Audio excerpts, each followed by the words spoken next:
Halo anak-anak semuanya, berjumpa kembali bersama Miss Nari.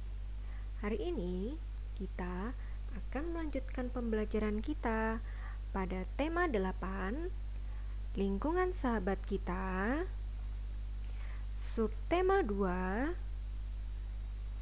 perubahan lingkungan, muatan pembelajaran ilmu pengetahuan sosial, kelas 5. Nah, hari ini kita akan belajar jenis usaha ekonomi kelompok.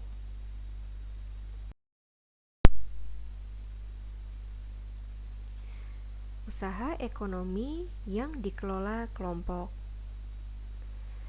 Usaha ekonomi kelompok ini dikelola secara bersama-sama, baik modal, pengelolaannya, maupun keuntungannya. Nah, bentuk usaha ekonomi bersama ada 3. Yang pertama, BUMN atau Badan Usaha Milik Negara. Yang kedua, BUMS atau Badan Usaha Milik Swasta. Dan yang ketiga, koperasi. Nah, mari kita pelajari satu persatu. Yang pertama, BUMN atau Badan Usaha Milik Negara. Badan Usaha Milik Negara atau BUMN atau perusahaan negara yaitu sebuah perusahaan yang seluruh atau sebagian besar modalnya itu dimiliki oleh negara. BUMN dapat berbentuk perusahaan umum atau perum dan perseorangan terbatas atau persero. BUMN bergerak di bidang usaha yang bersifat strategis atau vital, misalnya bidang energi listrik dan telekomunikasi.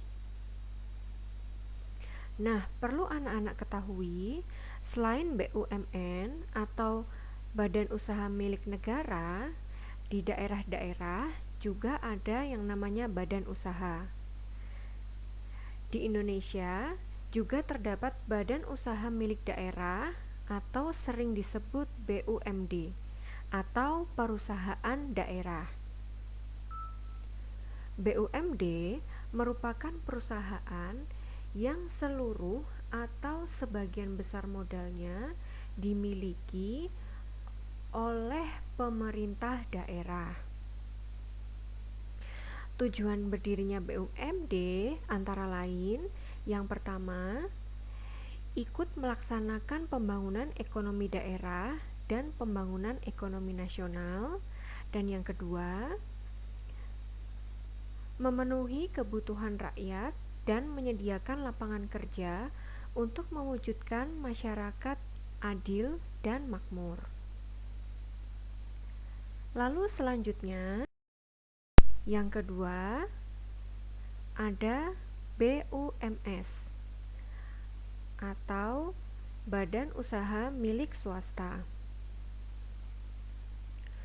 Badan Usaha Milik Swasta merupakan perusahaan yang seluruh sahamnya dimiliki oleh swasta.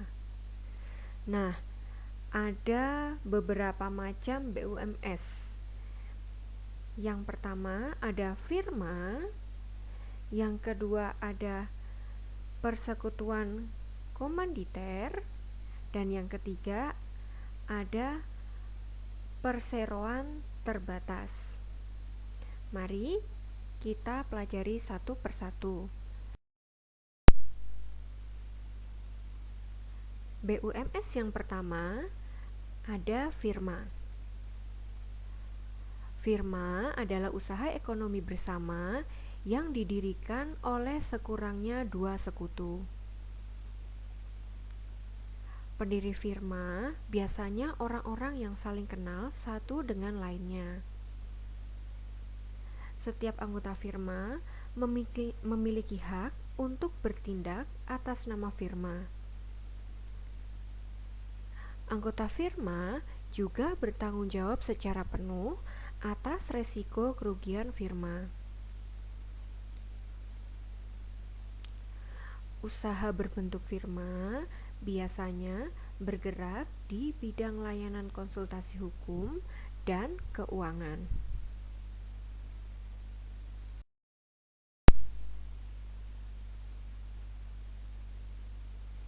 Lalu BUMS yang kedua ada persekutuan komanditer.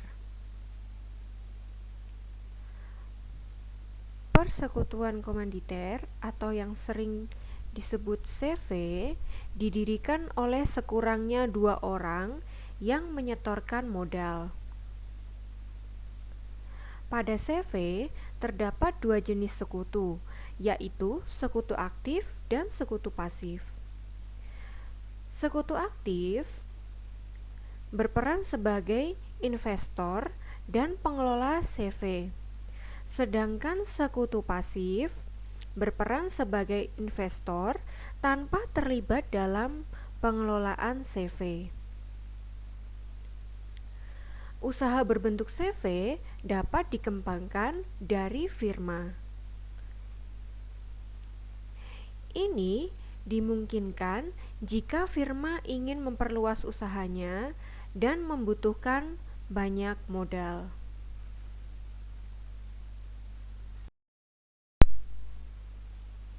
Selanjutnya yang ketiga, perseroan terbatas.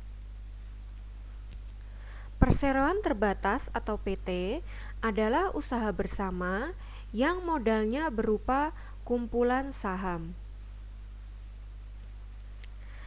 Saham diartikan sebagai bukti kepemilikan suatu perusahaan atas penyetoran modal. Setiap saham memiliki nilai nominal tertentu. Pemilik saham akan memperoleh keuntungan berupa dividen. Bagi perseroan yang ingin mengembangkan dan memperluas usaha, sahamnya dapat diperdagangkan di pasar modal. Selanjutnya, bentuk usaha ekonomi yang ketiga adalah koperasi.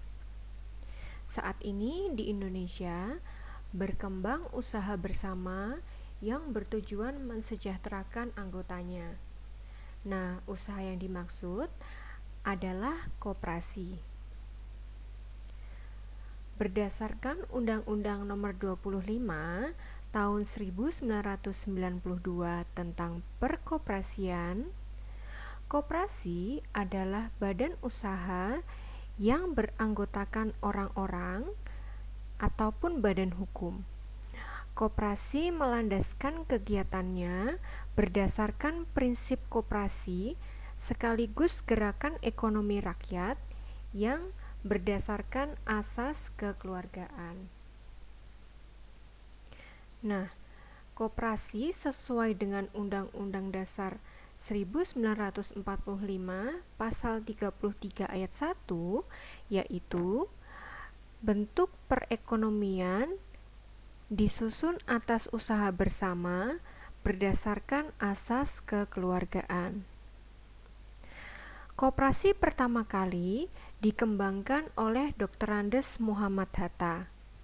Nah, atas perannya tersebut, beliau dijuluki Bapak Koperasi Indonesia.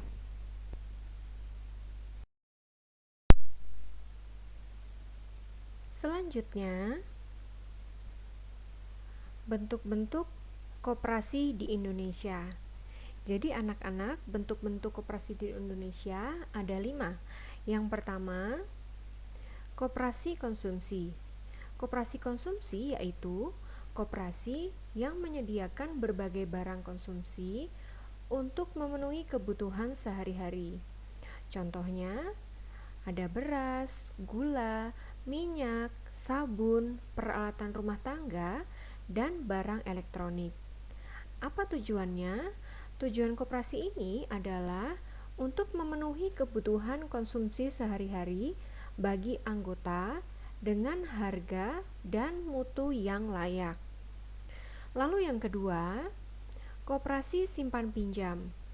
Koperasi simpan pinjam adalah koperasi yang menyediakan layanan simpan dan pinjam. Koperasi jenis ini menerima simpanan dari anggota. Selanjutnya, uang yang telah terkumpul dipinjamkan ke anggota yang lainnya. Lalu yang ketiga, ada koperasi produksi. Koperasi produksi yaitu koperasi yang menyediakan bahan baku produksi dan menyalurkan hasil produksi anggotanya. Nah, koperasi ini beranggotakan para produsen atau pengusaha. Misalnya, pengusaha batik, pengusaha tahu, pengusaha tempe, pengusaha sapi perah, dan lain-lain. Selanjutnya, bentuk koperasi yang keempat adalah koperasi jasa. Koperasi jasa yaitu koperasi yang menyediakan layanan atau jasa tertentu bagi anggotanya. Contohnya adalah koperasi angkutan. Dan yang terakhir, koperasi serba usaha. Koperasi serba usaha yaitu koperasi mengelola berbagai jenis usaha. Misalnya, penyediaan barang konsumsi, simpan pinjam, penyediaan bahan baku, dan penyaluran hasil produksi.